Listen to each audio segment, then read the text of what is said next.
Okay, now we're going to come to the second part of this particular screencast and dealing with France, one of the other sharks.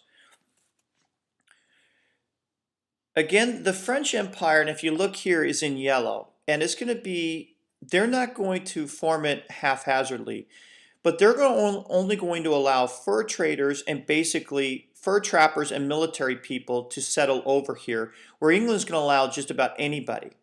Now, one thing I do want you to note is England and France are going to become, once Spain and Portugal weaken, they're going to become the two superpowers of the world. They'll fight something, and please write this down, the French and Indian War, which will be fought in the 1750s at the end of this era, and which they're going to fight for control over North America, and England's going to win.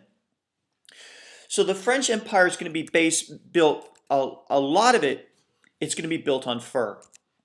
And you can see down here, they're going to control two waterways, the St. Lawrence here and the Mississippi here. So France is going to build it on furs, but they're not going to build those great joint stock companies like the English and the Dutch are going to do. Now we arrive to the third, and that would be the Dutch. And the very first thing that the Dutch do is when they rise, they were shrewd. They're going to start European slavery in Africa, but they're going to conquer a very weak Portugal who has basically had too much inflation, and they're going to take from Portugal the choke points. And the Dutch are going to basically set up the same thing that the Portuguese had, which means they're going to set up the choke points and be those middlemen. Then they're going to defeat the British, and they're going to control the Spice Islands, the Dutch are, which is incredible.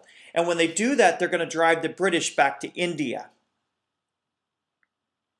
Now, the Dutch, though, are all about business. And what they're going to do, and this is Java down here, one of the key islands, and here's a choke point here of Sumatra, is when the Dutch conquered, they're going to conquer one tribe, then they're going to make an alliance with another tribe, and use tribe to conquer tribe, and use them and divide and conquer, and they're going to be brutal.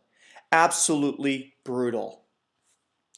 Now, when they conquered these areas, they're going to have to rely on women.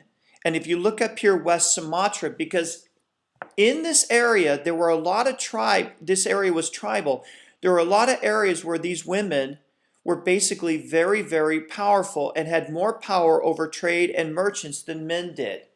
So the Dutch are going to have to rely on the reliance of women in Southeast Asia to establish those trading networks. And see, you're going to see a lot of matrilinealness and the rise of women power, especially in some of these tribes down here in Sumatra and Java. And the Dutch, again, are going to rely on them to establish those trading networks in dealing with these people. And you're going to see a lot of mixture here of syncretism. You're going to see some syncretism occur between Christianity of the Dutch, Islam that was already here, Hinduism that was already there, some Chinese beliefs, and then you're going to see some polytheism and animism that existed before. So this area of the Spice Islands is going to be a huge mixture of syncretism. And I also want to point out here is you also have the Spanish here in a position in the Philippines. The final thing during this period of time that you're going to see in England and France is you're going to see food riots. And I would take a look and I would please read these. I would read this slide and everything like that. And please note that I'm using as an example here of France had huge food riots here.